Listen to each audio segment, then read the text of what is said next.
فروغ صبح دانایی کتاب مقامات امنیت باید بیش از هر وقت دیگر در چون هوشیار فصل سال باشند. سیر و مسائل سیاحت برای اقتصادی، صنعتی و جهانگردانی کشاورزی و علم اجتماعی فروغ معرفت محبوب راهنمای ما جامعه تاجیکستان آزاد و صاحب اختیار.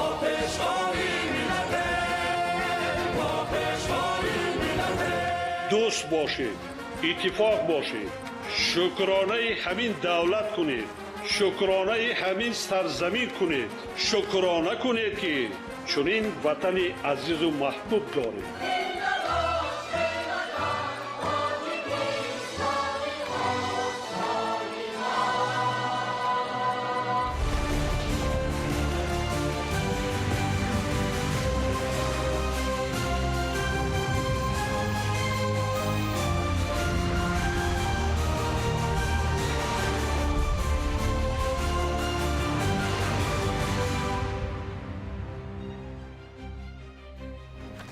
ассалому алайкум бинандаҳои гиромӣ. нашри муфассали барномаи иттилоотии ахборро мустақиман аз телевизиони Тоҷикистон манзуратон мегардонем.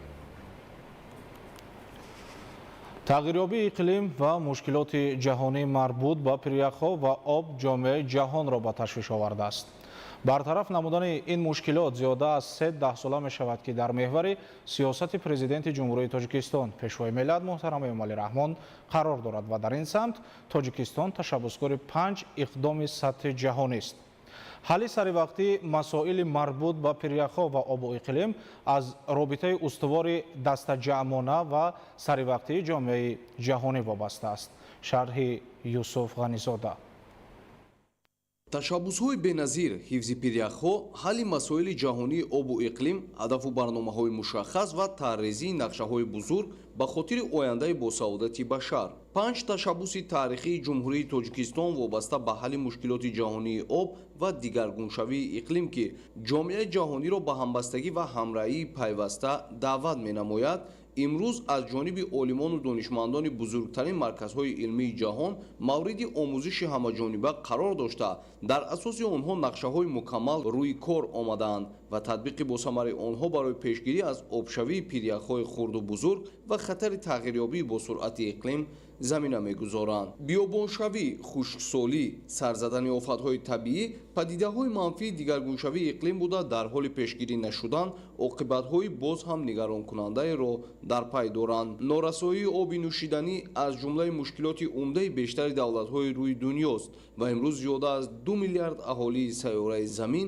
ба ин далел обҳои ифлос менӯшанд ки омили асосии сар задани бемориҳои сироятӣ гардидааст. бо дарки ҳалли саривақтии ин мушкилоти ҷаҳонӣ, президенти ҷумҳурии Тоҷикистон пешвои миллат муҳтарам Эмомалӣ Раҳмон аз минбари созмони милали муттаҳид ҷомеаи ҷаҳониро ба ҳамкории устувору бенуқсон дар роҳи пешгирӣ аз обшавии пиряхҳо, таҳдиди тағйирёбии иқлим ва бартараф намудани мушкили марбут ба об даъват менамоянд ва иҷрои ин ҳадафҳоро дар заминаи рушди устувор муҳим арзёбӣ мекунанд. бо пешниҳоди ҷониби Тоҷикистон ва ҳамовозии дигар давлатҳои аъзои созмони милали муттаҳид, соли 2025 соли байналмилалии ҳифзи пиряхҳо ва 21 март рӯзи умумиҷаҳонии ҳифзи пиряхҳо эълон гардид. моҳи майи соли 2025 пойтахти ҷумҳурии Тоҷикистон шаҳри Душанбе мизбони яке аз чорабиниҳои сатҳи баланд дар доираи соли байналмилалии ҳифзи пиряхҳо мегардад ки ташаббускори он президенти ҷумҳурии Тоҷикистон пешвои миллат муҳтарам Эмомалӣ Раҳмон мебошанд. дар ҳошияи баргузории ин конфронси сатҳи ҷаҳонӣ дар назар аст ки дар қалби Тоҷикистони соҳибистиқлол боз барномаву консепсияҳои нав қабул гарданд ва барои ҳифзи пиряхҳо, обшавӣ бо суръати ин сарвати табиӣ ва манбаи асосии обҳои нӯшиданӣ нақшаҳои амалӣ андешида шаванд. ҳифзи пиряхҳо ва самараноку оқилона истифода бурдани захираҳои об масъулияти ҳар сокини сайёраи замин буда, ҳамкории дастҷамъона ва иқдомҳои саривақтиро тақозо мекунанд. танҳо дар ҳамин сурат имкон аст ки хатару таҳдиди тағйирёбии бо суръати иқлим кам гардад ва аҳли башар аз истифодаи обҳои тоза баҳравар бошанд.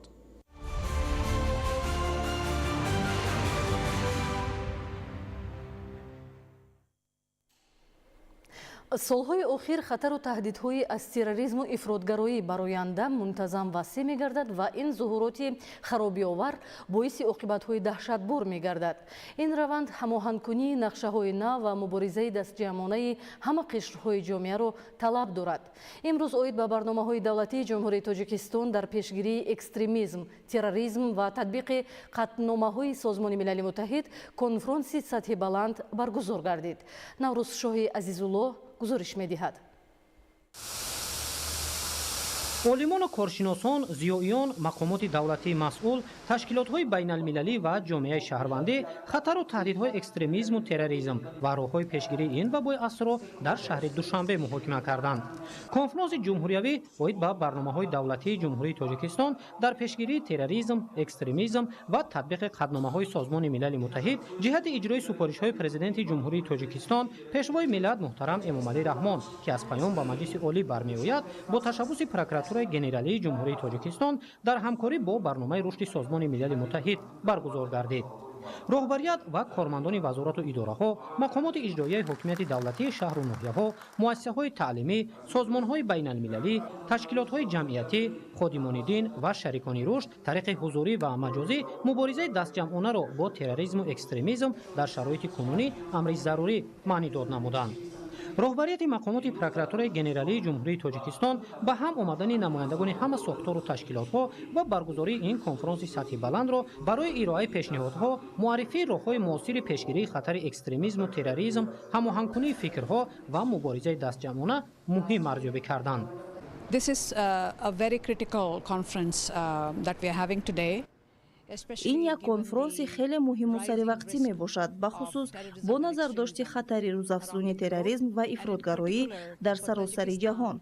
Ин масъала як нигаронии ҷиддиро дар самти амнияти миллӣ ба миён меорад. Бо дар назардошти шумораи зиёди ҷавонон дар кишвар, муҳим аст ки барномаи давлатии махсус барои пешгирии ифротгароии хушунатомез ва терроризм ба ҷавонон нигаронида шуда бошад. ҷавонон бояд бо корҳои созанда ва иштирок дар мубориза бо терроризм ҷалб шаванд, на ба зери таъсири идеологияи ифротгароӣ афтанд ё ба фаъолияти номатлуб кашида шаванд.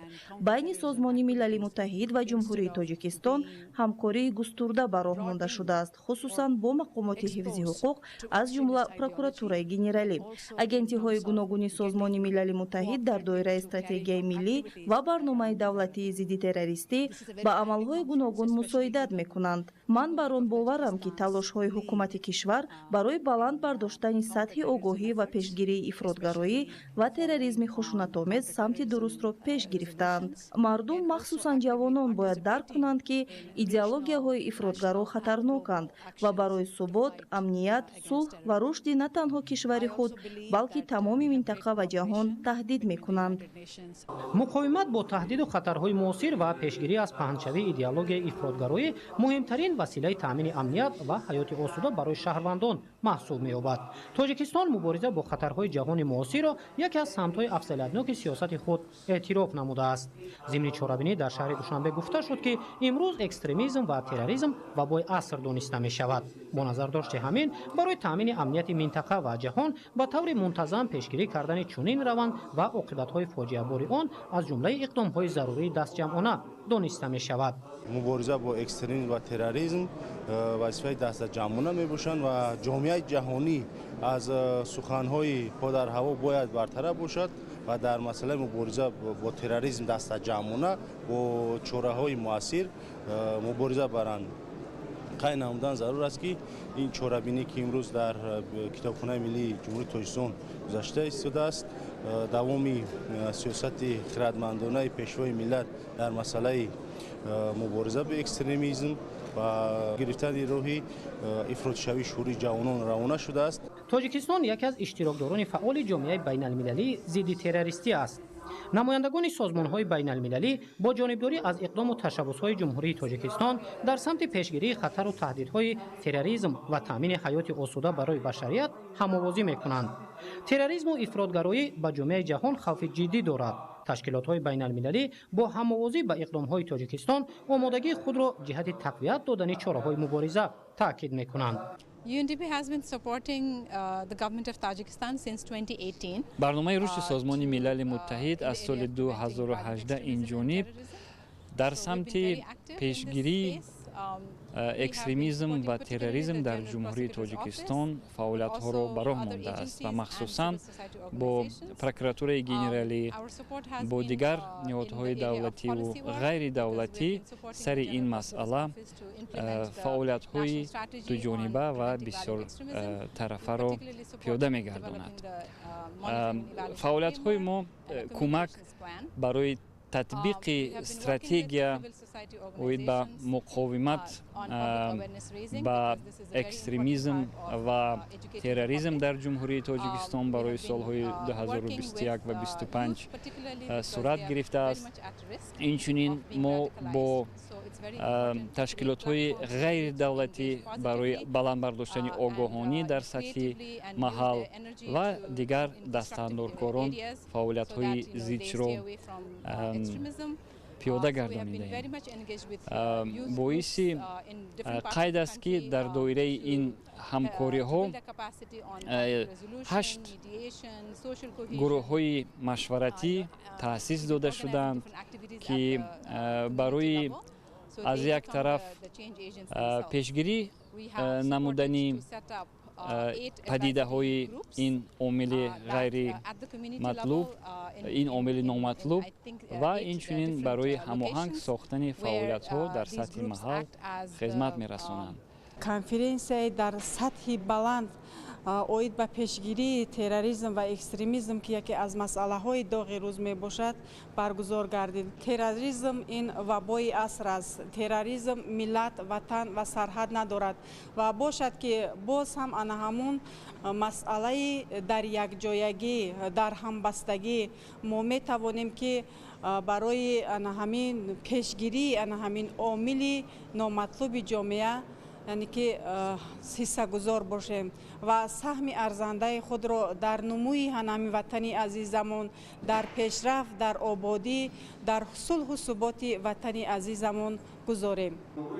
имрӯз гурӯҳҳои ифротию террористӣ зимни роҳандозии ҳадафҳои нопоки худ аз зарфиятҳои технологияи иттилоотии пешрафта истифода мекунанд. Бо назардошти ҳамин зарурати таҳияи равандҳои нави инноватсионӣ, муборизаи муштарак бар зидди терроризм ва пешгирии идеологияи ифротгароӣ муҳим дониста мешавад. ҳадафи аслии конфронси дар китобхонаи миллӣ доир шуда баланд бардоштани сатҳи огоҳӣ дар бораи хатару таҳдидҳои нав вобаста ба экстремизму терроризм дониста мешавад. иштирокдорони конфронси ҷумҳуриявӣ оид ба барномаҳои давлатии ҷумҳурии Тоҷикистон дар пешгирии терроризм, экстремизм ва татбиқи қадномаҳои Созмони милали муттаҳид хулоса ва тавсияҳояшонро барои тақвияти чораҳои пешгирии экстремизм ва терроризм пешниҳод намуданд, ки дар таҳияи минбаъдаи барномаҳои давлатӣ дар самти баррасишаванда истифода мегардад. Наврусиҳои Азизулло, Маҳмадсаиди Камол, Мақсади Мақсад, Душанбе, Ахбор.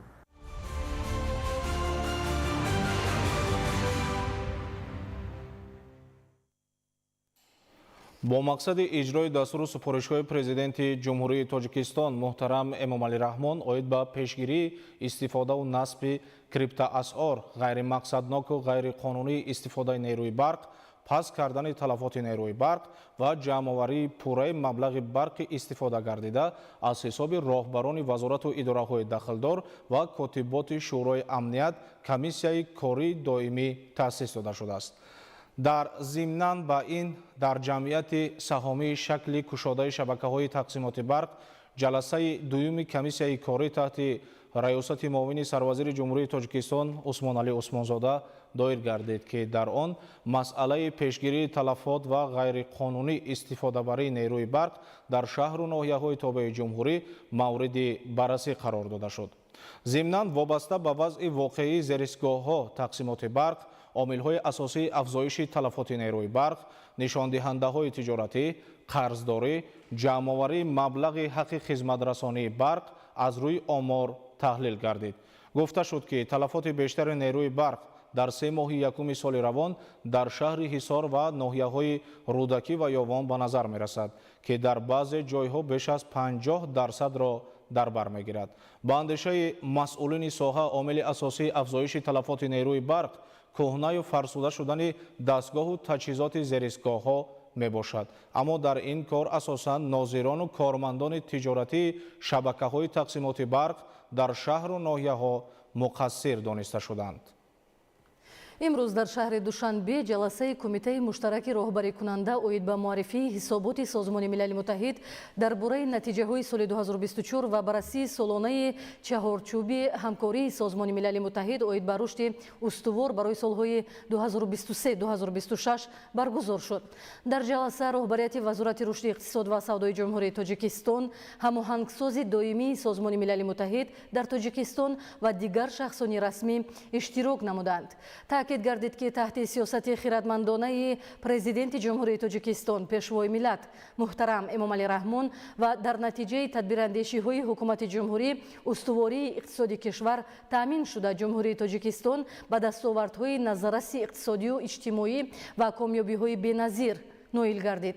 танҳо дар 10 соли охири даврони истиқлоли давлатӣ маҷмӯи маҳсулоти дохилӣ аз 45.6 миллиард сомонии соли 2014 то ба беш аз 153 миллиард сомонӣ дар соли 2024 афзоиш ёфт ки шаҳодати сиёсати бобарору ояндадори ҳукумати ҷумҳурии Тоҷикистон дар ин раванд дониста мешавад, таъкид шуд дар кори ҷаласа. дар анҷоми чорабинӣ аз ҷониби кумитаи муштараки роҳбарикунандаи ҳукумати ҷумҳурии Тоҷикистон ва Созмони Милали Муттаҳид вобаста ба масъалаҳои рӯзмарраи ҷаласа қарорҳои дахлдор қабул гардид. рӯзи чорум аст ки дар кохи олимпии шаҳри Душанбе чемпионати Осиёи ғарбӣ байни кӯдакон ва наврасон идома дорад. сабқатҳои зеҳнӣ ҷолибу хотирмон ҷараён гирифта, шароит барои баргузории ин мусобиқаи сатҳи байналмилалӣ хуб ба роҳ монда шудааст. идомаи матлаб дар гузориши Ҷаҳонгир Сафарализода. дар рӯзи чоруми чемпионати Осиёи ғарбӣ оид ба шоҳмод миёни кӯдакон ва наврасон рақобатҳо бо шиддат ҷараён дорад. дар ин тадбири варзишӣ 430 нафар шоҳмодбоз давлатҳои Тоҷикистон, Амурати Муттаҳидаи Араб, Ҳиндустон, Эрон, Туркманистон, Қазоқистон, Қирғизистон, Узбекистон, Шри-Ланка, Русия ва дар маҷмӯъ 14 кишвари ҷаҳонро намояндагӣ доранд. яъне чорабинии оммавӣ василаи хуби баҳамоии варзишгарон, густариши дӯстию бародарӣ миёни давлатҳо ва дар маҷмӯъ пулеро мемонад ки ҷаҳонiyonро ба ҳам пайваст. Здравствуйте, меня зовут Айда, я приехала из Кыргызстана. Я впервые вот в Таджикистане, и мне очень понравился сам турнир. Организаторы хорошие, сначала все проверяют, каждый раз воду ставят. Организаторы тоже хорошие, волонтеры также новые приехали. Классно, мне все понравилось. А сам Таджикистан тоже красивый. Я впервые тут, и мне понравилось то, что он сам зеленый. Таджикистан чистый, тут очень красивые машины, города, а также парки. Все здания с подсветками огромные, как бы.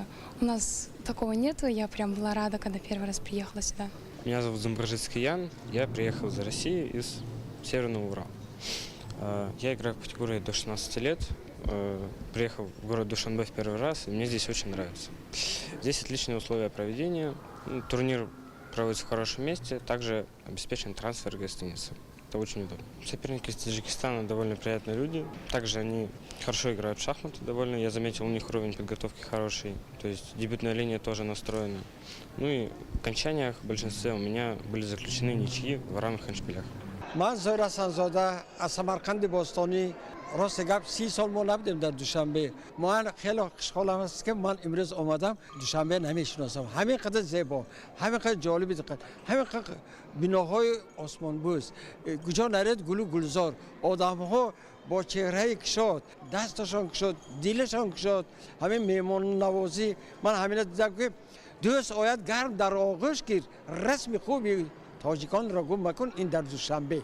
ташкил ва роҳандозии чемпионати мазкур аз як ҷиҳат барои рушд ва тақвияти ҳамкориҳои сатҳи ҷаҳонӣ дар риштаи варзиш замина гузорад, аз тарафи дигар барои дарёфт ва рушди истеъдодҳои ҷавон дар самти ин нави варзиши зеҳнӣ мусоидати фаъол менамояд. яъне ҳар як тадбир бо ин ё он мақсад рӯи даст гирифта мешавад. чемпионати шоҳмон низ аз ҳадафҳои навбатӣ дар роҳи оммавигардонии варзиш ва тараққиёти он дар кишвар шумурда мешавад. ман Илҳомӣ Ҷалолиддин бозингари ин мусобиқаи байналмилалии بین‌المللی اوید بشهمود برایم باعث افتخار است که در این مسابقه بین‌المللی تاجیکستان را معرفی میکنم و از 4 بازی گذشته 3.5 امتیاز دارم. حریفان من بودن از ترکمنستان، کویت، شریلانکا و ازبکستان.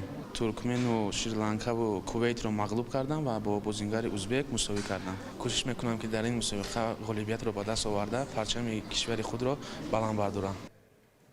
ҳаминак чемпионати осиёи ғарбӣ оид ба шоҳмод миёни кӯдакон ва наврасон бо ташаббуси федератсияи осиё ва федератсияи шоҳмоди тоҷикистон ташкил гардидааст. рӯзи чорум аст идома дорад. рафти он пурра зери назорат буда доварон таҷрибаи сатҳи ҷаҳониро доро мебошанд. من مهرداد پهلوانی زاده هستم. داور بین‌المللی و برگزاری کننده بین‌المللی هم هستم. قهرمانی رده‌های سنی غرب آسیا هستش که در شهر دوشنبه پایتخت تاجیکستان در حال برگزاری مسابقات. خیلی مسابقات خوبیه. بیش از 400 نفر از 14 کشور آسیا در این مسابقات ثبت نام کردن. برگزاری خیلی خوبه. غذا، هتل، رفت و آمد، اتوبوس‌های خیلی خوب، سالن خیلی زیبا طراحی شده. همه چیز در بالاترین سطح بین‌المللی داره برگزار میشه. من فکر میکنم که برگزاری این مسابقات اثرات خودش رو خیلی خوب و سریع در پیشرفت شطرنج تاجیکستان نشان خواهد داد. бояд гуфт ки дар замони муосир ба тарзи ҳаёти солим ва варзиш махсусан ба намуди шоҳмод ҷалб намудани қишрҳои гуногуни ҷомеа аҳамияти муҳим дода мешавад ки ин омил ба рушди зеҳнии наврасон мусоидати фаъол менамояд. мусобиқа то 29 апрел идома мекунад. ҷаҳонгир сафарализода, Зайниддин Ҷабор, шаҳри Душанбе, Ахбор.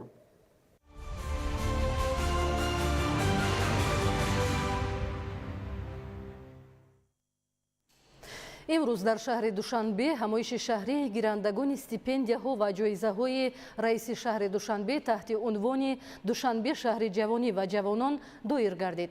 иброҳим назруллозода гузориш медиҳад. имрӯз дар шаҳри душанбе ба ғолибони стипендия ва ҷоизаи раиси шаҳри душанбе ки барои муҳаққиқони ҷавон дар самти илмҳои дақиқ, адабиёт, рӯзноманигорӣ, санъат, меъморӣ, техникаю технология ва инноватсияю ихтироъкорӣ таъсис ёфта буд, бо тӯҳфаҳо сарфароз гардонида шуданд. дар маросими ҷоизасупорӣ намояндагони мақомоти иҷроияи ҳокимияти давлатии шаҳри душанбе, кумитаи кор бо ҷавонон, гирандагони стипендияи президентӣ ва ғолибони ҷоизаву озмунҳои дигар иштирок намуданд. маврид ба зикр аст ки ҷоизаи раиси шаҳри душанбе барои қадршиносии хизматҳои шоистаи муҳаққиқони ҷавон, дастгирӣ, ҳавасмандгардонӣ, баланд бардоштани лаёқати эҷодӣ ва рушду инкишофи иқтидори илмӣ дар самти илмҳои дақиқ, адабиёт, рӯзноманигорӣ, санъат, меъморӣ, техникаю технология ва инноватсияю ихтироъкорӣ таъсис дода шудааст. барои дарёфти ҷоиза ва стипендияи раиси шаҳри душанбе дар умум беш аз 3000 нафар донишҷӯёну хонандагон иштирок намуда, 270 нафари онҳо соҳиби ҷоиза ва стипендияи раиси шаҳри душанбе гардиданд. ҳамасола дар пойтахти азизамон озмунҳои ҷумҳуриявию шаҳрӣ ба мисли озмуни ҷоизаи раиси шаҳри душанбе баргузор мегардад ва аз он ҷумла ман яке аз барандагон ва гирандагони яъне ки ғолиби озмуни ҷоизаи раиси шаҳри душанбе дар самти илмҳои дақиқ мебошам. дар заминаи дастгирӣ ва таваҷҷӯҳи пайвастаи раиси шаҳри душанбе муҳтарам Рустами Эмомалӣ озмунҳои гуногун ба хотири дарёфти истеъдодҳои ҷавон роҳандозӣ гардида, ҳамасола ҷавонон аз имкониятҳои фароҳамшуда бархурдор гардида ҳавасманд гардонида мешаванд. гуфта шуд ки ҷавонон нерӯи созанда дар роҳи пайванди наслҳои башар нақши муҳим ва рисолати бузургеро дар ҷомеа ба дӯш доранд. пешрафти ҷомеа бидуни саҳми ҷавонон тасаввурнопазир буда, шукуфоӣ, зебоӣ ва созандагию беҳбудии зиндагӣ аз ҷавонон ғайрату матонати зиёд тақозо мекунад. маҳз ба ҳамин хотир аз оғози солҳои соҳибистиқлолӣ бо ташаббус ва дастгирии президенти ҷумҳурии Тоҷикистон, пешвои миллат муҳтарам Эмомалӣ Раҳмон ҷиҳати муҳайё намудани шароити мусоиди зисту зиндагонӣ, илмомӯзӣ, ҷисману рӯҳан солим ба воя расидани ин қишри фаъоли ҷомеа тадбирҳои муҳим ва саривақтӣ амалӣ карда мешаванд. гуфта шуд ки бо мақсади дастгирии иҷтимоии ҷавонон ва баланд бардоштани донишандӯзии насли наврасу ҷавон, стипендияи раиси шаҳри душанбе барои хонандагону донишҷӯёни муассисаи муассисаҳои таҳсилоти умумӣ, ибтидоӣ ва миёнаи касбии шаҳри Душанбе таъсис дода шуд. Имкон фароҳам омад, ки наврасону ҷавонон дар олимпиадаҳои фаннӣ дар сатҳи ҷумҳуриявию байналмилалӣ ба дастовардҳои назаррас ноил гарданд. Дар фарҷоми чорабинӣ барномаи фарҳангӣ бо иштироки наврасону ҷавонони пойтахт саршор аз таронаҳои ватандӯстона пешниҳоди иштирокчиён гардонида шуд.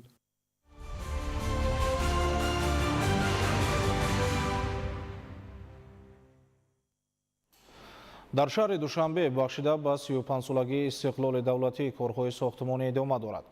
аз нақшаҳои таҳризишуда ба ин муносибат бунёди беш аз 20 иншоот ба соҳаи маориф пешбинӣ шудааст. тафсилоти мавзӯъ дар гузориши хабарнигорони мо. дар соли 2025 дар шаҳри Душанбе наздик ба 10 иншоот дар соҳаи маориф сохта ба истифода дода мешавад. дар ин замина ҳоло дар ноҳияи Шомансур бо саҳми соҳибкорон сохтмони биноҳои баландошёнаи истиқоматӣ бо марказҳои хизматрасонӣ, литсей, мактабҳои замонавӣ ва муассисаҳои нави томактабӣ вусъат дода мешавад. ҳоло дар ҳудуди ноҳия бо ҷалби зиёда аз 100 коргар корҳои сохтмонӣ дар бинои литсей барои хонандагони болаёқат идома дорад, ки барои 1700 хонанда дар ду баст пешбинӣ шудааст. мувофиқи лоиҳа бино 5 ошёна ва мутобиқ ба талаботи замони муосир сохта шуда дар ояндаи наздик барои насли хуштолаи замони истиқлол шароити муосири илмомӯзӣ фароҳам оварда мешавад. мо аввалан шукронаи ватани осудаву озод мо мекунем ва шукронаи пешвои миллат мекунем, ки ин рӯз сохтмонҳо рӯз то рӯз зиёд шудаистаю. мо коргаро соҳиби кор ҳастем. дар сохтмони литсей зиёда аз 100 нафар коргар кор мекунем. аз маош сари вақт таъмин ҳастем ва бо сари либос таъмин ҳастем. миннатдории худро ба ҷаноби олии муҳтарам Эмомалӣ Раҳмон ва раиси шаҳр муҳтарам Рустам Эмомалӣ мерасонем, ки имрӯз дар шаҳри Душанбе сохтмонҳо ҳастанду мо ба ҷои кори доимӣ таъмин ҳастем. мувофиқи нақша бинои наву замонавии литсей дар соли нави хониши 2025-2026 яъне 5 моҳ пас барои истифода пурра омода мегардад. то имрӯз бо ҷалби коргарони маҳаллӣ қариб 90% корҳо дар қисматҳои асосии иншоот ба итмом расидааст. ҳоло бо истифода аз маҳсулоти хушсифати ватанӣ рангубори берун ва дохили бино идома дорад. дар шафати бинои литсей ҳамзамон иншооти дигари сеошёна, ки дар он маҷлисгоҳ, ошхона ва толори барҳавои варзишӣ ҷойгир карда мешаванд сохта мешавад. дар ин қисмат корҳои тахту ҳамворкунӣ бо ҷалби техникаҳо рафта истодааст. дар ҳамин замина соҳибкор боз нақша дорад, ки дар макони наздик ба бинои литсей бо ҷалби сармояи дохиливу хориҷӣ хобгоҳи замонавиро барои 500 хонанда бунёд намояд. ҳоло дар ин самт корҳои лоиҳакашӣ рафта истодааст ва бинои мазкур мувофиқи нақша дар соли 2026 сохта ба истифода дода мешавад.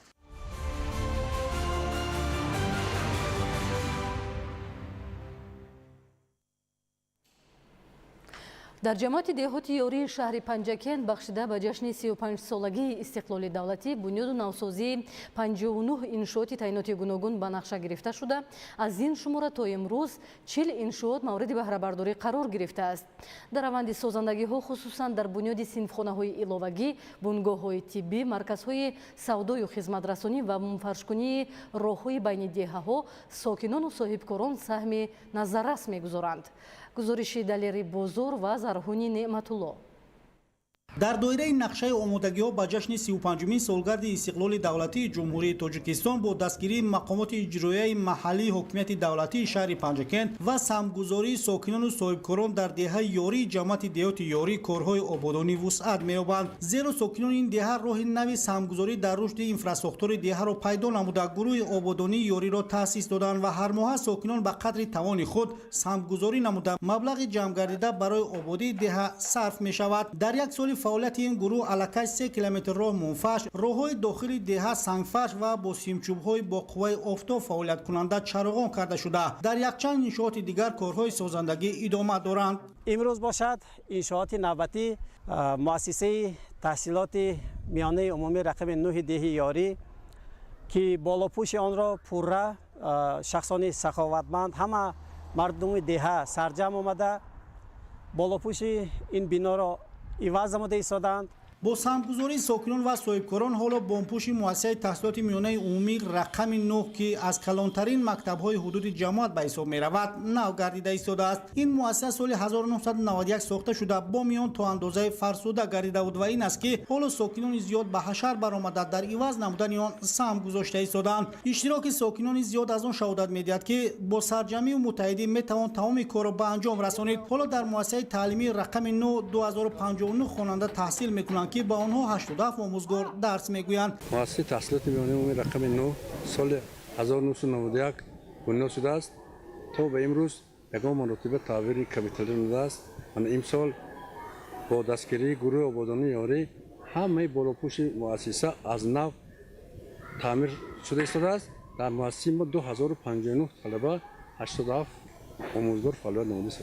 همچنین با سهمگذاری ساکنان حالا ساختمان بینای ایلوگی مؤسسه تحصیلات میانه عمومی رقم 57 که دارای 18 صنفخانه و حجره‌های معمولی خواهد بود ادامه دارد. این حال کارهای ساختمانی در آشنای یکم آن رفته ایستاده است و برای ادامه کار محصولات ضروری نیز دسترس میباشد. بعد بنیاد این صنفخانه ها و یا بینای ایلوگی نارسایی جای نشست در مکتب که در آن 1100 نفر به تحصیل فرا گرفته شدند حل خود را می‌یابد. همچنین در این دهه با دستگیری ساکنان خصوصا جوانان باننگ و ناموس کندن چای عمودی با چخوری 150 متر با مقصد تامین اهالی به آب نوشابه به انجام رسیده است. عین حال ساختمان حوض یا باغنجایش 30 متری کوبی ادامه دارد. این آب نوشابه با قبار قدرش 90 میلی متر برآورده شده. بعد انجام کارها شرایط آبرسانی به زیاده از 200 خانواده بهتر می‌گردد. در گوشه دیگر دهه ساختمان یک سرتراشخانه آغاز گردیده است. این سرتراشخانه از جانب ساکن دهه داور بهرالدین بنیاد گردیده طبق اطلاع به استاهای سرتراش تقدیم کرده می‌شود. بعد به اتمام رسیدن کارها 3 نفر با جای کار تامین و خدمت رسانی به اهالی در این سمت بهتر می‌گردد. همچنین از جانب ساکن دیگر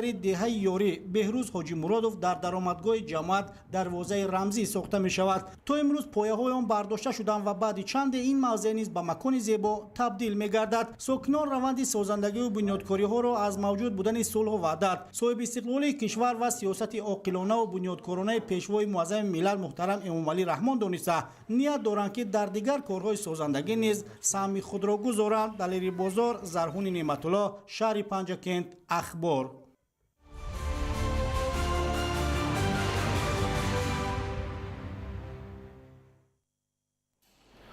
در ناحیه اسپیتامن کارهای آبادانی و سازندگی ادامه داشته. در دوره آمادگی به جشن 35 سالگی استقلال دولتی جمهوری تاجیکستان که از سال 2022 شروع گردید، بعد بنیاد، تعمیر و نوسازی بیشتر از 500 انشاءات تعیناتی گوناگون مورد بهره برداری قرار داده شد. امروزها در ناحیه کارهای ساختمانی در زیاده از 50 انشاءات ادامه دارد. تفصیلات بیشتر در گزارش عبدالوهاب عبدالستار و الیاس باباجان. در ناحیه اسپیتامن ولایت سوخت با جانبداری از سیاست حکومت کشور در تمام سمت و ساحه‌ها دیگرگونی‌های کلی به عمل آمده، همساله صدها انشاءات تعیناتی گوناگون ساخته به استفاده داده می‌شود. امروزها عزم مردم ناحیه به آن روانه شده است که در دایره آمادگی‌ها به جشن 35 سالگی استقلال دولتی جمهوری تاجیکستان روند آبادانی و سازندگی باز هم تقویت یافته، بنیاد، تعمیر و نوسازی 635 انشاءات تعیناتی گوناگون در مهلت معین شده عملی کرده شود. از این نشان دهنده 12 انشاءات به ساحه تندرستی راست می‌آید. در سالهای پیش تعمیر طلب بودن اکثر شعبه‌های بیمارخانه مرکزی ناحیه اسپیتامن مشکلات اساسی طبیبان به حساب می‌رفت و این حالت در بیشتر موارد برای قبول، طبابت و تشخیص بیماران تأثیر منفی می‌رساند. جهتی برطرف نمودن مشکلات موجوده تصمیم گرفته شد که بنای شعبه‌های جراحی، تولد و بیماری‌های کودکانه پرره تعمیر و نوسازی کرده شود. حالا در همه انشاءات ذکر شده کارهای ساختمانی با مرام ادامه دارد. اقدام مذکور با دستگیری حکومت کشور و مبلغ‌گذاری شریکان رشد عملی کرده می‌شود. بینای علاوگی شعبه بیماری‌های دل و رگ‌ها باشد با سهمگذاری صاحبکاران بنیاد کرده می‌شود. کارهای ساختمانی در این انشاءات که در اساس لایحه از 2 آشیانه و تهخانه عبارت است، ماه فوریه سال روان آغاز گردید. در اساس دستور سپارش‌های پیشوای معظم ملت با دستگیری وزارت تندرستی و حفظ اجتماعی اهالی جمهوری تاجیکستان با دستگیری مقامات اجرایی حکومت دولتی ناحیه و ولایت در شعبه‌های بیمارخانه بسیار شرایط‌ها فراهم آورده شد. ساختمان بنای علاوگی شعبه بیماری‌های دل و رگ‌ها ادامه دارد. پیشتر ما در شعبه فقط табобати консервативӣ мебурдем. баъд аз ба истифода супурдани бинои иловагӣ мо метавонем дар ин шуъба ҳам ҷарроҳиҳои дилу рагҳо гузаронем ва мушкилии мардум осон гардад, бинобар ки то ин муҳлат мардум ба маркази вилоят ба шаҳри Душанбе барои гузаронидани ҷарроҳӣ мерафтанд. аз ин пеш бинои шӯъбаи эҳё низ пурра таъмир карда шуд. ҳудуди беморхона ки бештар аз 5 гектарро ташкил медиҳад, соли равон бо дастгирии мақомоти иҷроияи ҳокимияти давлатии ноҳияи Спитамен дар 601 замин боғи суперинтенсивии себ низ бунёд гардид. дар ин ҷо ҳамзамон гулгашти замонавӣ бо фарогирии фаввора ва суҳбаткадаҳо ки асосан барои истироҳату фароғати беморон пешбинӣ шудааст, сохтмонаш идома дорад.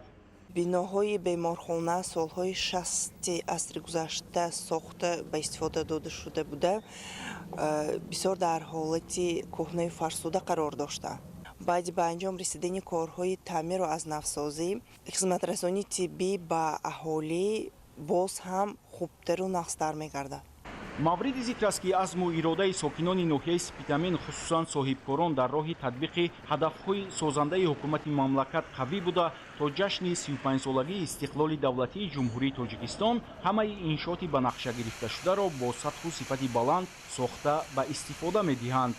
абдуваҳоби абдусаттор, Илёс Бобоҷон, ноҳияи Спитамен, ахбор.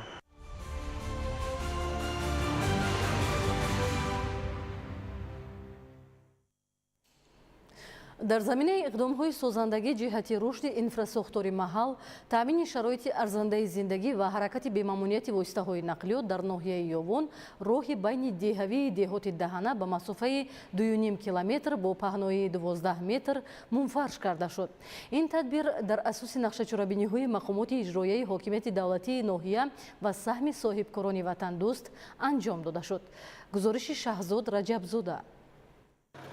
заҳматҳои хастагинопазири пешвои миллат президенти ҷумҳурии Тоҷикистон муҳтарам Эмомалӣ Раҳмон имрӯз самараи хешро оварда Тоҷикистонро ба як кишвари воҳид табдил додааст. бо мақсади иҷрои дастуру супоришҳои пешвои миллат президенти ҷумҳурии Тоҷикистон муҳтарам Эмомалӣ Раҳмон ҷиҳати рушди инфраструктури деҳот, таъмини шароити мусоиди гашту гузор, ҳаракати нақлиёт ва шаҳрвандон дар асоси нақшачорабиниҳои мақомоти иҷроияи ҳокимияти давлатии ноҳияи Ёвон оид ба корҳои ободониву созандагӣ ба истиқболи ҷашни бузурги миллӣ 35-солагии истиқлоли давлатӣ роҳи байни деҳавии деҳаи Даҳанаи деҳоти Даҳана ба масофаи 2,5 километр бо паҳнои 12 метр мунфарш карда шуд. мутобиқи талаботи замон сохта мавриди истифода қарор додани роҳи мазкур ба таъмин намудани бехатарӣ ва ҳаракати мунтазами воситаҳои нақлиёт, аз ҷумла ба меъёрҳои байналмилалӣ мутобиқ намудани ҳолат ва андозаҳои геометрии роҳ, инчунин сарфа намудани вақт ва сӯзишворӣ, интиқоли молҳои мавриди ниёзи мардум дар ҳама фаслҳои сол ва дар маҷмӯъ ба баланд бардоштани сатҳи зиндагии мардум замина мегузорад. дар ин тадбири ободонӣ, таъмиру мунфаршкунии роҳи мазкур техникаҳои махсуси соҳавӣ ҷалб карда шуда, аз маҳсулоти баландсифат истифода карда шудааст. хулоса, сокинони шарафманди ноҳияи Ёвон бо шукргузорӣ аз соҳиби истиқлолӣ ва дар фазои амну осоиштаи мамлакат кӯшиш доранд иншооти муҳиму заруриро бунёд намуда барои худ шароити созгори зиндагиро фароҳам оваранд.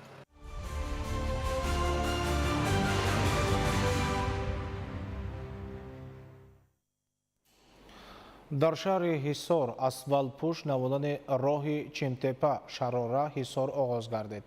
ин масири аҳамияти ҷумҳуриявӣ дошта дар интиқоли молу маҳсулоти саноатию кишоварзӣ аз шаҳри Ҳисор ва ноҳияи Рӯдакӣ ба пойтахти мамлакат нақши муҳим дошта, дар доираи корҳои ободонӣ он аз ҳисоби соҳибкорон аз навсозӣ карда мешавад. ҷузъиёти бештар дар гузориши навбатӣ.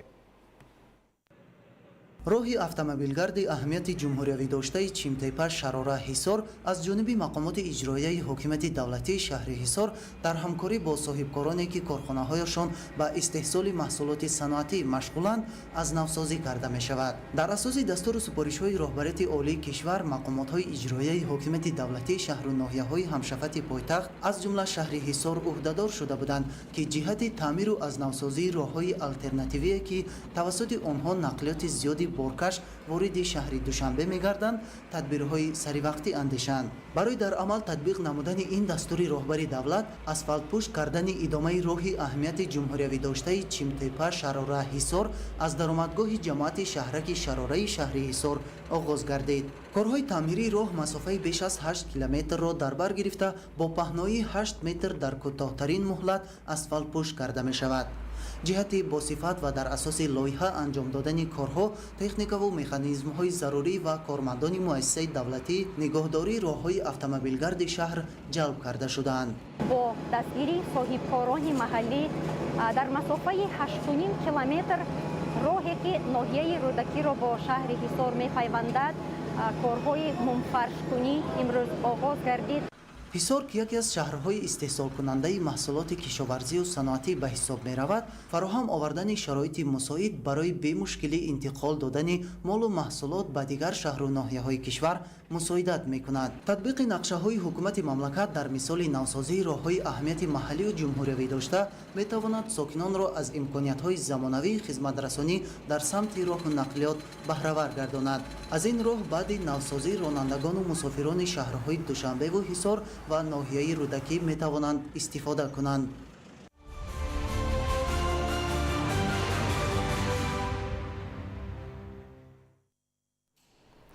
дар ноҳияи рӯдакӣ мунфаршкунии роҳҳои мошингард идома дошта, нахуст роҳҳои маҳаллӣ асфалтпӯш карда мешавад. соли равон дар назар аст ки бо саҳми мақомоти маҳаллӣ ва соҳибкорон дар ноҳия наздики 22 километр роҳҳои мошингард пурра мунфарш карда шавад. иброҳим Назруллозода гузориш медиҳад. давоми солҳои охир роҳҳои автомобилгарди мамлакат таъмиру навсозӣ мегардад ки ин бевосита барои рафту омади озоди воситаҳои нақлиёт замина хоҳад гузошт. дар доираи сиёсати созандаю бунёдкорона мақомоти иҷроияи ҳукумати давлатии ноҳияи рӯдакӣ ва соҳибкорони маҳаллӣ дар обод кардани кӯчаву маҳал ва таъмири роҳҳои маҳаллӣ саҳми худро мегузоранд. 22 километр роҳҳои ноҳияи рӯдакӣ ҳамшафати шаҳри Душанбе мебошад ва 6 қитъаро дар бар мегирад. бо ин мақсад мунфаршкунии роҳҳо бо мақсади кам намудани тамбашавии роҳу нақлиёт бо дастуру супоришҳои роҳбарияти олии давлат ва ҳукумати мамлакат дар 2 қитъа таъмири роҳ оғоз карда шуд. роҳи байни шоҳрои Душанбе, Бохтар ва ҷамоати деҳоти Чоргултепаи ноҳияи рӯдакӣ, роҳҳои байни маҳалла ки 6 километр масофаро ташкил медод, таъмирталаб буд. бо истифода аз техникаву механизмҳои мавҷуда аз ҷониби соҳибкорони маҳаллӣ мунфаршкунии роҳ оғоз гардид. баъди пурра мунфарш шудани ин роҳ ронандагону мусофирон аз шароити замонавии хизматрасонӣ баҳравар мешаванд. айни замон дар 2 қитъаи ҳамин роҳ корҳои мунфаршкунӣ оғоз гардааст. яке аз онҳо роҳи самти шаҳри Ҳисор ба ноҳияи Фирдавсӣ ки аз деҳоти саркиштӣ мегузарад, дарози он 2.5 километр ташкил метиҳад. корҳои мунфаршкунӣ оғоз гардааст. аз тарафи мақомоти иҷрои ҳукумати давлати ноҳияи рӯдакӣ инчунин соҳибкорони маҳаллӣ корҳо идома дорад. ҳамчунин 2.5 километр роҳҳои байни ноҳияи Синои шаҳри Душанбе ва роҳҳои деҳоти сарикишти ноҳияи рӯдакӣ низ мунфаршкунии роҳ бо истифода аз техникаҳои муосири соҳавӣ идома дорад. дар ҳудуди маҳаллаи деҳаҳои ҳудуди ноҳия корҳои ободониву созандагӣ бо маром ҷараён дошта, мақомоти иҷроияи ҳокимияти давлатии ноҳияи рӯдакӣ якҷо бо сокинон барои истиқболи шоистаи ҷашни 35-солагии истиқлоли давлатӣ аз тамоми имконият истифода мебаранд. сокинони ноҳия боиси баланди ифтихори миллӣ ва ҷонибдорӣ аз сиёсати хиратмандонаи президенти ҷумҳурии Тоҷикистон, пешвои миллат муҳтарам Эмомалираҳмон баҳри сазовор истиқбол намудани ҷашни фархундаи миллӣ 35-солагии истиқлоли давлатии ҷумҳурии Тоҷикистон корҳои назаррасро ба анҷом мерасонанд.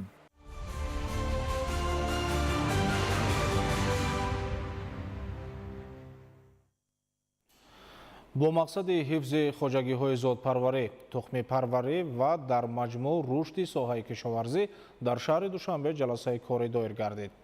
дар чорабинӣ муовини сарвазири ҷумҳурии Тоҷикистон, намояндагони вазорати идораҳои дахлдор ва масъулини соҳа иштирок намуданд. зимни ҷаласа фаъолияти хоҷагиҳои зотпарварӣ, тухмипарварӣ ва ниҳолпарварӣ мавриди баррасӣ қарор дода шуд. дар фарҷоми ҷаласа бобати бартарафсозии камбудию мушкилоти ҷой дошта дар шаҳру ноҳияҳои мамлакат ба масъулин дастуру супоришҳои мушаххас дода шуд. идомаи ахбор. ҷиҳати вусъати корҳои сабзу хуррамгардонӣ дар деҳаи пашури ноҳияи Шуғнон маъракаи ниҳолшинонӣ идома дорад. Дар заминаи ин иқдом боз дар масоҳати 2.5 гектар боғи нав бунёд гардида, ниҳоли чормағзи амелӣ шинонида шуд. гузориши Моҳираи Тоир дар ин хусус. ҷиҳати иҷрои дастури асосгузори сулҳу ваҳдати миллӣ пешвои миллат президенти мамлакат муҳтарам Эмомалӣ Раҳмон вобаста ба сарсабзгардониву покизагӣ ва сазовор истиқбол гирифтан аз ҷашни 35-солагии истиқлолияти давлатии ҷумҳурии Тоҷикистон дар қаламрави шаҳру нояҳои вилояти мухтори Кӯҳистони Бадахшон корҳои кабудизоркуниву созандагӣ вусъат ёфта аз сокинони ин минтақа бо истифода аз ашарҳои дастаҷамона ҳамарӯза кабудизоркуниро равнақ бахшида истоданд. Нояҳи Шуғнон яке аз нояҳои калонтарини вилоят ба ҳисоб рафта бо истифода аз шароити мусоиди боду ҳаво бо баргузории ҳашари дастаҷамона дар деҳаи пашори нояҳи Шуғнон маъракаи ниҳолшинонӣ дар масоҳати 2.5 гектар замин анҷом дода шуда, зиёда аз 600 бех ниҳоли дарахтони мевадиҳанда шинонда шуданд. Ҳамчунин ҷиҳати иҷрои дастури роҳбарияти олии мамлакат муҳтарам Эмомалӣ Раҳмон баҳри ривоҷу равнақ додани чормағзи амелӣ дар ин мавзеъ 70 бех ниҳоли дарахти чормағзи амелӣ шинонда шуданд. Бояд гуфт ки даврони соҳибистиқлолии ҷумҳурии Тоҷикистон дар баробари пешравиҳо дар соҳаҳои дигари хоҷагидорӣ барои равнақи соҳаи боғдорӣ низ имконоти мусоид дар нояҳи Шуғнон фароҳам оварда шуданд. Солҳои охир майдони боғзорҳо васеъ гардида ба барқарорсозии боғҳои кӯҳна ва воситаи ниҳолшинонӣ таваҷҷӯҳ зоҳир карда мешавад. Ин аст ки давоми 2 соли охир дар миқёси нояҳи Шуғнон беш аз 35 гектар боғ бунёд гардида, дар назар аст ки ҳафтаи равон дар деҳаи Шитами ноҳия 10 гектар боғ ва дар деҳаи Сижд бошад бунёди 1.5 гектар боғ дар назар дошта шудааст. Бояд гуфт ки кабудизоркуниву сарсабзгардонии гӯшаву канори мамлакат яке аз ҳадафҳои муҳими кишвар маҳсуб ёфта. Дар паёми солонаи пешвои муаззами миллат ба ин иқдоми нек таваҷҷӯҳи зиёд равона гардида шудааст. Дар заминаи дастуру ҳидоятҳои неки президенти мамлакат ният аст ки кабудизоркунӣ дар миқёси вилоят тақвият ёфта. Мин баъд ҳар ҳафта ин маъракаи муҳим бо ҷалби кормандони корхонаҳо ва дигар табақаи ҷомеа идома меёбад. Моҳираи Тоҳир, Муборакшоҳи Рустам, Нояҳи Шуғнон, Ахбор.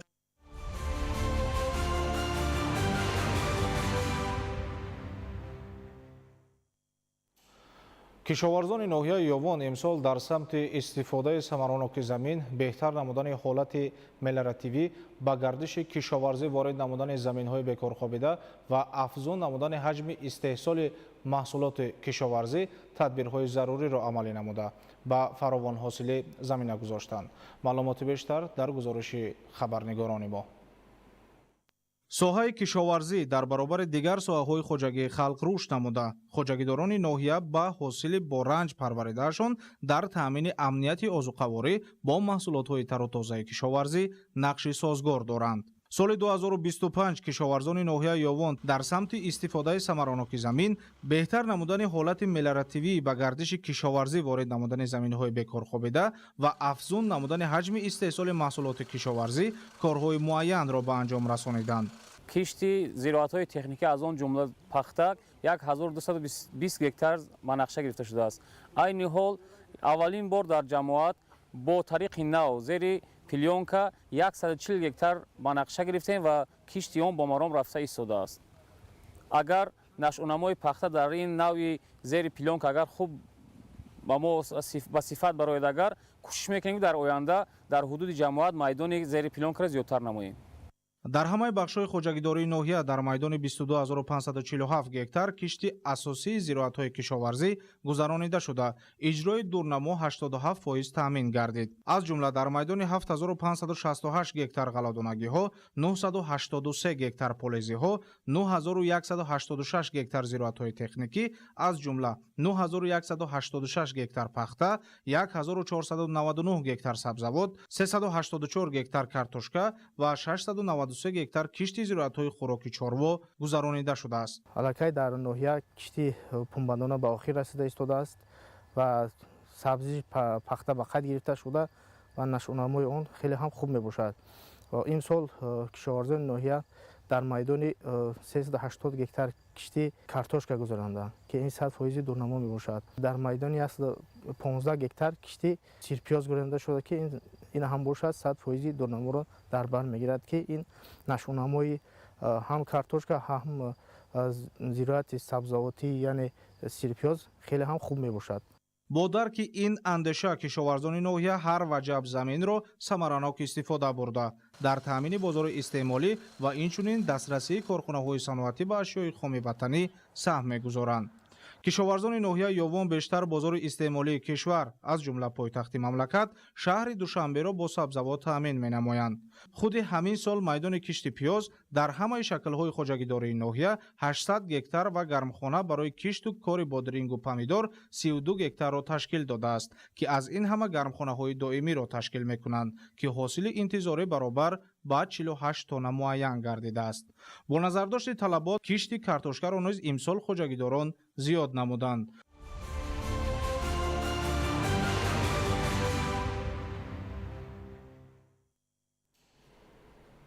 дар вилояти хатлон дар майдони 80 000 гектар заминҳои паҳнгаштаи малах муайян гардидааст.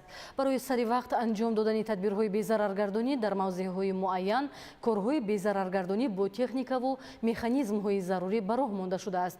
шарҳи ин матлаб дар таҳияи Маҳмараҷаб Абдуллозода.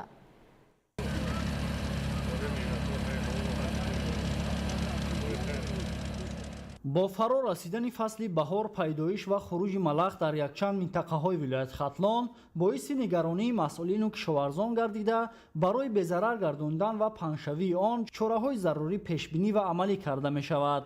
бо мақсади иҷрои дастуру супоришҳои президенти мамлакат муҳтарам Эмомалӣ Раҳмон ситоди махсус ташкил гардида барои несту нобуд кардани ин ҳашароти зараррасон дар мавзеъҳое ки хуруҷи малах ба қайд гирифта шудааст сари вақт гузаронидани чорабиниҳо ва дар ин замина муҳофизати майдонҳои кишти зироатҳои кишоварзӣ, чароғоҳҳо ва ҷангалзорҳо аз малахи марокашӣ, инчунин ҳаллу фасл намудани мушкилоту камбудиҳо дар мубориза бар зидди малах корҳои безараргардонӣ анҷом дода мешавад. бояд гуфт ки ҷиҳати пурзур намудани мубориза бар зидди ин ҳашароти зараррасон сари вақт пешгирӣ намудани паншавии он ва эмин нигоҳ доштани зироати кишоварзӣ бо ҷалби сокинони маҳаллию роҳбарони хоҷагиҳои деҳқонӣ ва филиали муассисаи давлатии мубориза бар зидди малах дар вилояти хатлон бо ҷалби техникаҳои соҳавӣ ва бо истифода аз зархимикатҳо дар талу теппаҳо тадбирҳои содманд рӯи кор омад.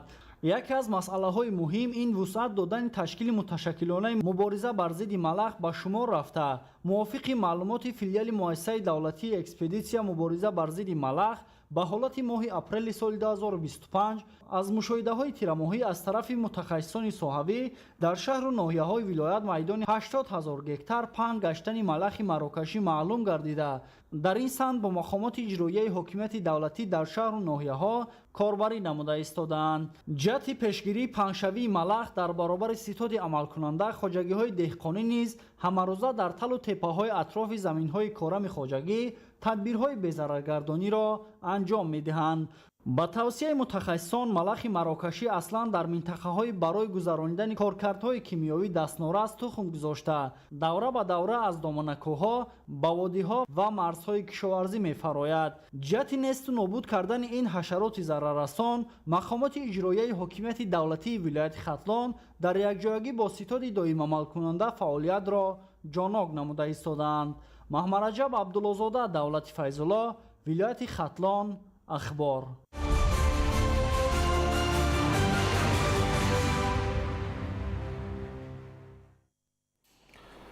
дар муассисаи давлатии илмии боғи ботаникии Хурҷанд дастгоҳи иҷроияи президенти ҷумҳурии Тоҷикистон чорабинии иттилоотӣ маърифатӣ баргузор гардид. дар ин чорабинӣ наврасону ҷавонон ҷалб шуда доир ба тоза нигоҳ доштани муҳити зист, ҳифзи олами наботот, манфиати замин ба инсон ва истифодаи самараноки он маълумот гирифтанд. гузориши Маҳмуд Аҳмадзода ва Дилшод Юсуфӣ. замин ҳамчун объекти табиӣ қонунан аз тарафи давлат ҳифзшаванда буда он новобаста аз хоҳиши инсон вуҷуд дорад ва ҷои сукунати инсон, олами ҳайвоноту наботот, манбаи сарватҳои табиӣ, макони истеҳсоли маҳсулоти ғизоӣ буда аҳамияти он ба ҷисми зинда калон аст. бо муҳимияти ин омил ҳар сол санаи 22 апрел ҳамчун рӯзи замин қайд гардида аз тарафи сарёсати ҳифзи муҳити зисти вилояти Суғд дар якҷоягӣ бо ташкилоти ҷамъиятии гурӯҳи ҷавонон оид ба ҳифзи муҳити атроф дар муассисаи давлатии боғи ботаникӣ воқеъ дар шаҳри Хуҷанд бо ҷалби наврасон, хонандагони муассисаҳои таълимӣ, сокинон, озмун ва доир ба муносибат ба замин тоза нигоҳ доштани муҳити атроф чорабинии маърифатӣ ва акси тозагии маҳал доир карда шуд. хонандагон бо ташкили намоишгоҳ пешниҳоди идеяҳои созанда доир ба ҳифзи табиат, истифодаи замин, донишу фаҳмиши хешро нишон доданд.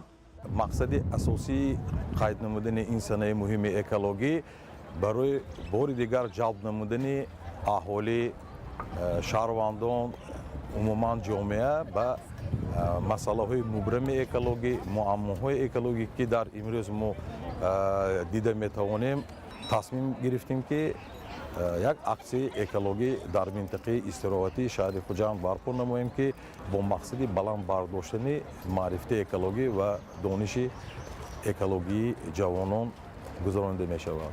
дар ҳамоиш масъулин вобаста ба манфиати замин дар ҳаёти башар, олами набототу ҳайвонот, паррандаҳо, муносибат ба замин, воситаҳои таъсиррасониро шарҳ дода таъкид намуданд ки ҳар шахс пеш аз ҳама дар истифодаи замин тоза нигоҳ доштани муҳити атроф, сабзу хуррам нигоҳ доштан ба воситаи шинонидани ниҳолҳо, нигоҳубини он масъул ва саҳмгузор бояд бошад.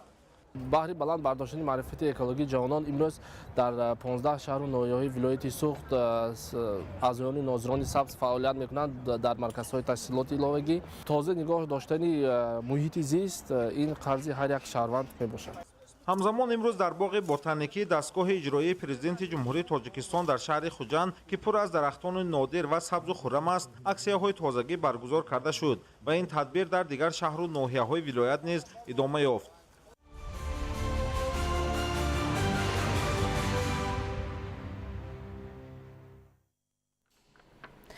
даври шаҳрии озмуни ҷумҳуриявии Тоҷикистон ватани азизи ман дар шаҳри Истарафшан ҷамъбаст гардид. Дар озмуни мазкур довталабон бо омодагии хуб ҳунару маҳорати хешро муаррифӣ намуда беҳтаринҳо ба даври навбатӣ роҳхат гирифтанд.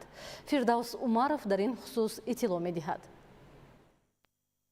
боиси хурсандии ҳунармандони мамлакат аст ки озмуни ҷумҳуриявии Тоҷикистон ватани азизи ман маротибаи ҳафтум зери таваҷҷӯҳи хоса ва сарпарастии роҳбарияти олии кишвар доир мегардад. ин озмун бо мақсади муаррифии фарҳанги волои миллати тоҷик, эҳёи санъати миллӣ ва тарғиби он, арҷгузорӣ ба санъату ҳунари аҷдодӣ, баландбардоштани сатҳи касбияти санъати мусиқӣ, навозандагӣ, сарояндагӣ, маҳорати волои ҳунари мусаввирӣ, ҳайкалтарошӣ, ороишгарӣ ва либосдӯзӣ, интихоби намунаҳои беҳтарини оҳангу суруд ва асарҳои рассомӣ баргузор мешавад.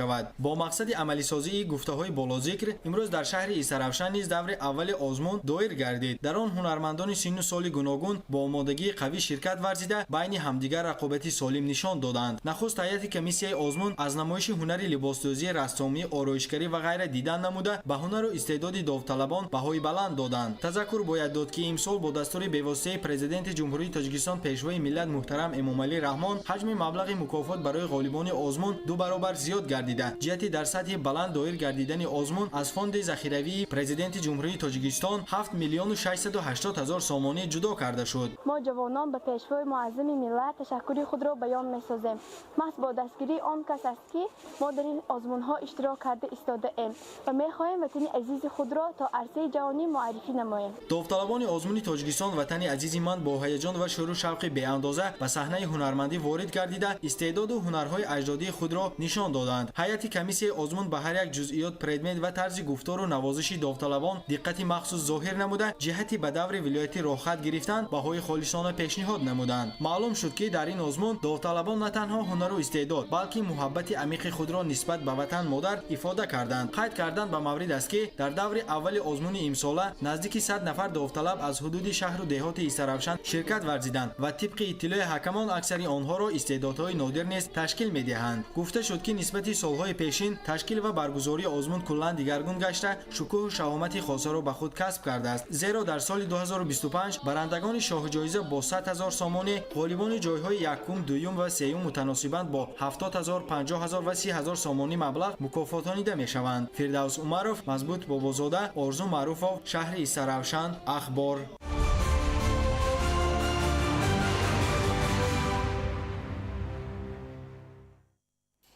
тадбирҳо ҷиҳати вусъати ҳисоб баробаркунии ғайринақдӣ ва амалӣ намудани нақшаҳо дар ин самт бо мақсади тақвияти маърифати молиявии сокинон ва манфиати гузаштан ба ҳисоб баробаркунии ғайринақдӣ дар ноҳияи айни фестивали саводнокии молиявӣ баргузор гардид.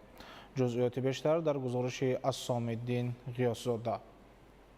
با تشبث دستگیری‌های مقامات اجرایی حکومت دولتی ناحیه عینی و همکاری‌های سودمند بانک دولتی امانتگذاری جمهوری تاجیکستان امانت بانک برای در عمل تطبیق نمودن قرار حکومت جمهوری تاجیکستان و امر سپارش‌های رهبر دولت در قصر فرهنگ ناحیه فستیوال سوادنوکی مولوی برگزار گردید. در فستیوال سوادنوکی مولوی کارمندان کسب و کار گوناگون اشتراک نمودند. گفته شد که عین زمان در ناحیه به حساب عمومی 23 عدد واحدهای ساختار تشکیلات‌های قرضی مولوی فعالیت نموده ایستادند که تا به امروز از جانب آنها در ناحیه 45 عدد پس ترمینال و 19 عدد بانکمات‌ها نصب گردیده به ساکنان خدمت نموده ایستادند. شروع از 1 آگوست سال 2023 قرار حکومت جمهوری تاجیکستان دایر به گزارش به نظام پرداخت‌های غیر نقدی قبول گردید. این اقدام طلبات اهالی را به پول نقد کاهش داده نوبت‌پایی را در نزد بانکمات‌ها و خزینه‌های بانک‌ها و تشکیلات‌های قرضی مولوی برای گرفتن پول نقد از بین برده با صرفه وقت و آسانی معاملات پولی میان اهالی می‌گردد.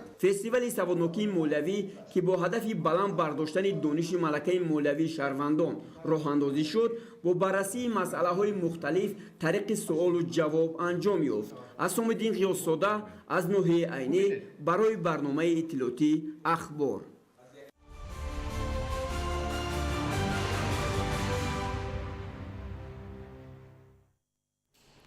дар академияи идоракунии давлатӣ назди президенти ҷумҳурии тоҷикистон ҳамоиши илми назариявӣ таҳти унвони нақши идоракунии захираҳои инсонӣ дар рушди иқтисодию иҷтимоии тоҷикистон баргузор гардид. дар тадбири мазкур олимону донишмандон иштирок карда доир ба муҳимияти ин масъала ибрози назар намуданд. гузориш дар ин хусус. ҳадафи асосии баргузории ин тадбир таҳлили масъалаҳои марбут ба идоракунии самараноки захираҳои инсонӣ ва муайян намудани роҳҳои татбиқи таҷрибаи пешқадам дар рушди иқтисодиву иҷтимоии кишвар ба ҳисоб меравад. ҳозирин масъалаи идоракунии захираҳои инсониро дар рушди иҷтимоӣ ва иқтисодии кишвар муҳиму саривақтӣ арзёбӣ намуда иброз доштанд ки дар ҷомеаи рӯ ба рушд захираҳои инсонӣ барои тараққиёти ояндаи кишвар нақши бузург доранд. зимнан таъкид карда шуд ки сиёсати давлатӣ дар самти ташаккули захираҳои инсонӣ бо мақсади баланд бардоштани сатҳу сифати мутахассисони соҳаҳои гуногуни хоҷагии халқи ҷумҳурии тоҷикистон нигаронида шуда дар ин самт якчанд стратегияву барномаҳои давлатӣ таҳия ва татбиқ шудаанд ки ин омил боиси қаноатмандӣ мебошад. стратегияи миллии рушди ҷумҳурии тоҷикистон барои давраи то соли 2030 қабул карда шудааст ки дар он сармояи инсонӣ дар байни дигар омилҳои дарозмуддати рушди иқтисодиёти кишвар мавқеи аввалро ишғол намуда ҳамчун самти афзалиятноки ҳукумати ҷумҳурии тоҷикистон муайян шудааст. захираҳои инсонӣ дар соҳаҳои маорифу тандурустӣ яке аз тадбирҳои муҳиму саривақтии давлат ва ҳукумати кишвар ба ҳисоб меравад. дар ин баробар афзалиятҳои омода кардани мутахассисон дар самти кор бо технологияҳои рақамӣ рушди инноватсия ва амсол ба ин аз тадбирҳоест ки мавриди таваҷҷӯҳи хоссаи ҳукумати кишвар қарор дорад, гуфта шуд дар ҳамоиш. мубодилаи афкор ба кори ҳамоиши илмии назариявӣ нақши идоракунии захираҳои инсонӣ дар рушди иқтисодию иҷтимоии тоҷикистон анҷом бахшид.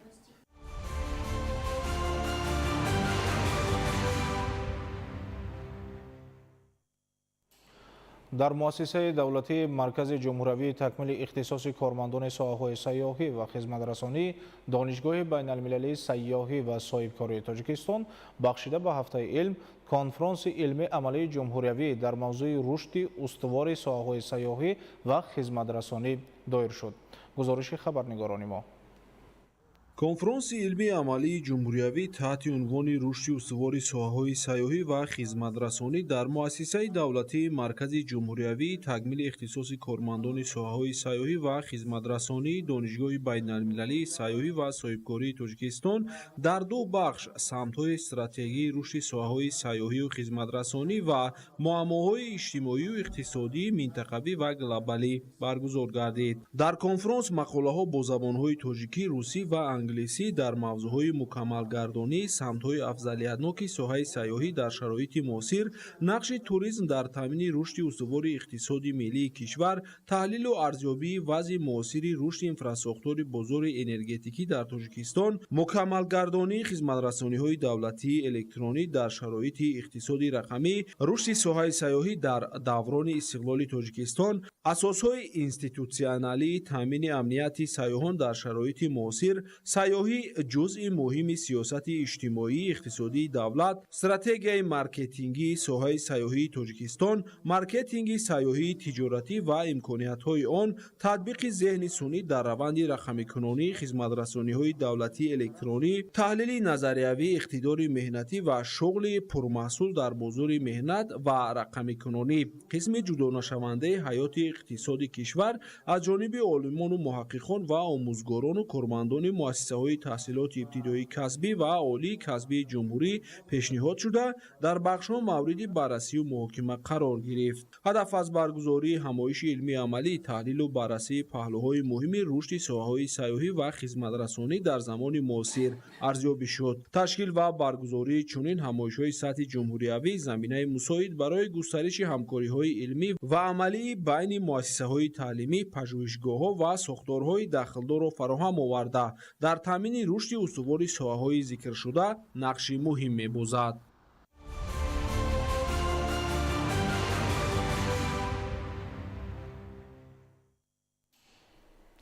рушди соҳаи варзиш ва оммавигардонии он давоми солҳои охир бо тарзу усули муосир таъмин гардида истодааст. Дар ноҳияи ҷайҳун мусобиқа оид ба футбол байни писарон ва аз рӯи бозии волейбол байни духтарон оғоз гардид. Аз рафти баргузории ин чорабинии варзишӣ хабарнигорони мо гузориш медиҳанд. ба хотири рушди бозиҳои гуногуни миллӣ ва ҷалби ҳарчи бештари ҷавонон ба варзиш миёни ҷавонону хонандагони муассисаҳои таълимӣ бо ибтикори шуъбаи Вазорати корҳои дохилии Ҷумҳурии Тоҷикистон дар ноҳияи ҷайҳун ва дар якҷоягӣ бо Кумитаи иҷроияи Ҳизби халқии демократии Тоҷикистон чорабинии варзишӣ доир карда шуд. имрӯз дар доираи нақшачорабиниҳои мақомоти иҷроии маҳаллии ҳокимияти давлатии ноҳияи ҷайҳун бахшида ба моҳвораи ҷавонӣ бо ташаббуси Кумитаи иҷроияи Ҳизби халқии демократии Тоҷикистон дар ноҳияи ҷайҳун ва шуъбаи Вазорати корҳои дохилӣ мусобиқаҳои варзишӣ оид ба футбол байни ҷавонон ва оид ба волейбол байни ҷавондухтарон оғоз гардид. имрӯз чорабиниҳои мазкур расман кушода эълон карда шуданд ва мусобиқаи мазкур моҳи май бахшида ба рӯзи ҷавонони Тоҷикистон мусобиқаҳои мазкур ҷамъбаст гардида ғолибон бо ҷом, медал ва тӯҳфаҳои хотиравӣ қадрдонӣ карда мешаванд. Тоҷикистон! дар варзишгоҳи марказии ноҳия ҷавонон бозиҳои ҷолиби миллии варзишӣ аз ҷумла гӯштини миллии гӯштингирӣ, бандкашӣ ва дастовардҳои хешро ба намоиш гузошта хотири ҷамъомадагонро болида гардониданд. ҳамин гуна чорабиниву мусобиқаҳои ҷолибу шавқовари варзишӣ пайваста аз ҷониби масъулин миёни ҷавонон ташкилу баргузор гардида бо ҳамин васила насли наврасу ҷавон дар рӯҳияи ватандӯстиву муҳаббат ба арзишҳои миллӣ тарбият меёбанд.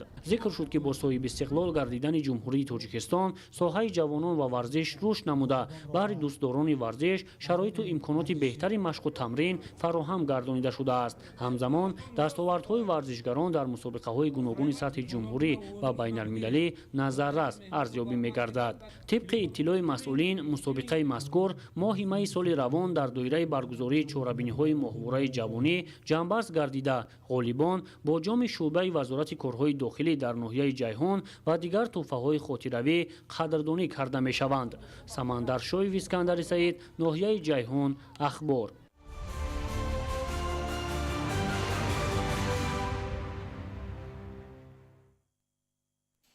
бинандаҳои азиз, ин буд нашри муфассали барномаи иттилоотии ахбор. шаби хушу рӯзгори осоишта насибатон бод. саломат бошед.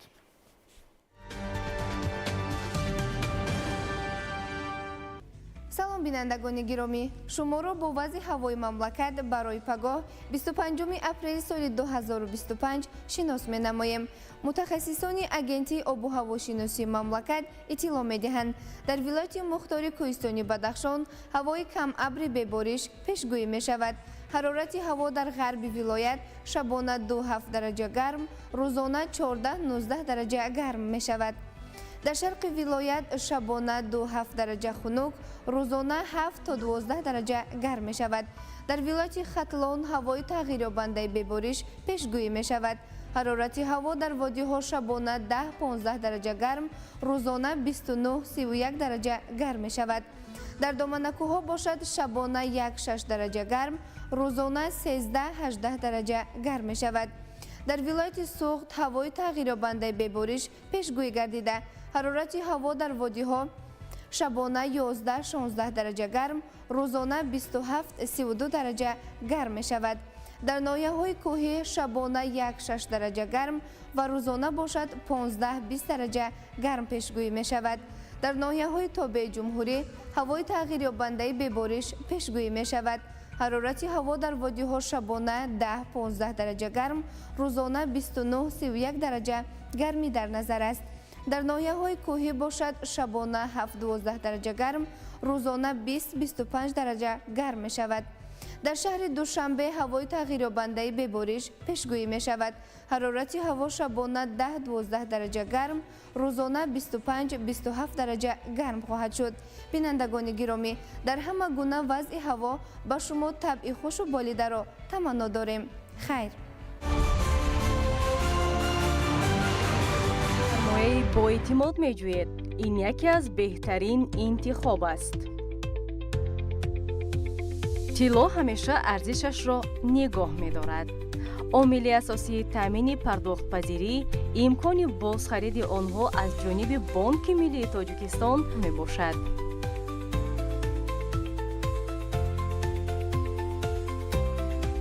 шумо метавонед сабикаҳои тиллоро бевосита аз хазинаҳои дастгоҳи марказӣ ва шуъбаҳои минтақавии Бонки Миллии Тоҷикистон дар шаҳрҳои Хуҷанд, Бохтар, Кӯлоб, Хорух, шаҳраки Ғарм ва ташкилотҳои қарзӣ дастрас намоед.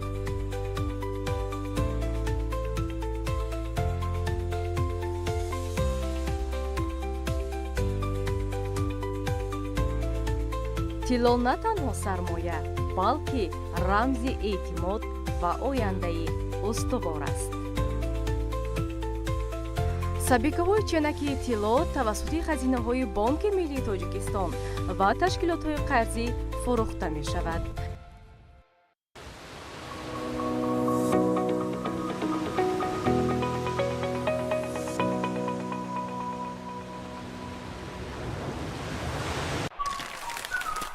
эй, пагоҳ таъмир мекунам.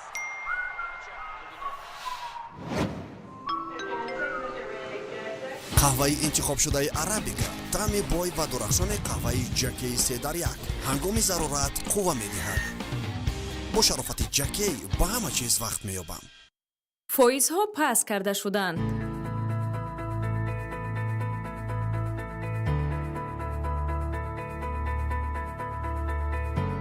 шумо интизор будед ва мо онро амалӣ кардем.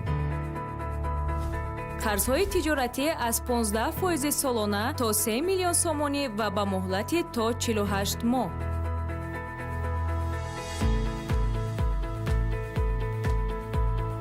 тиҷорат бояд сазоворона дастгирӣ ёбад. соҳибкорони азиз, мо шуморо дар ICB интизорем. ICB шарики рушди шумо.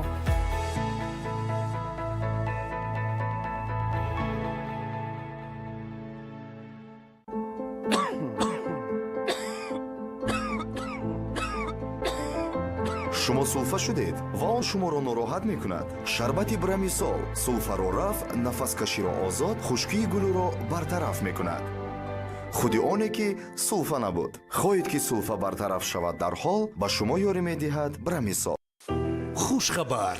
инак баҳри зебову мунаққаш шудани хонаву кошонаи шумо олами рангҳои ётун рангҳои беҳтаринро аз брендҳои машҳури аврупо пешниҳод мекунад. ин рангҳо комилан 100% безарар ва бо сохту сифати олӣ буда бо як бор ранг намудани дару девор ва ҷиҳоз солиёни дароз тароват ва зебогии худро гум намекунад. агар мабодо девори ранг намудаи хонадонатон догдор шавад, боке нест, зеро ба зудӣ осон тоза мешавад. дар худи ҳамин ҷо мутахассисони мо мувофиқ ба завқу хоҳиши шумо бо дастгоҳи навтарин ранг омода мекунанд. бояд гуфт ки аз ҷиҳати сифатнокӣ дар ҷаҳон ин рангҳо дар ҷои аввал меистанд ва нархашон низ мувофиқ ва дастрас аст. олами рангҳои ётун, марҳамат ба дунёи рангҳои босифат ва зебандаи хонадони шумо. модар, ҷуздони ма канда шуд, наваш лозим. модар, пагоҳ мусобиқа, ман либоси наи варзишӣ надорам. кӯчаш ои ришгирак аз кор баромад, ними риш ногирифта монд. модар, ҷуздони ма канда шуд, пагоҳ